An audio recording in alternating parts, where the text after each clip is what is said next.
இனிய தமிழ் நெஞ்சங்களுக்கு தமிழ் வணக்கம். திருக்குறள் அதிகாரம் 1, கடவுள் வாழ்த்து, குறள் 3. மலர்மிசை ஏகினான் மானடி சேர்ந்தார் நிலமிசை நீடு வாழ்வார். மனமாகிய மலர் மீது இருப்பவனாகிய கடவுளின் சிறந்த திருவடிகளை எப்போதும் நினைப்பவர் இப்பூமியில் நெடுங்காலம் வாழ்வர்.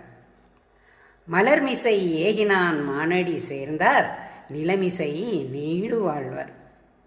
Those who are united in the glorious feet of God shall live long in this world.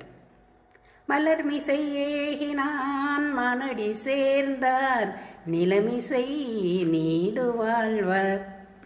நன்றி, வணக்கம்.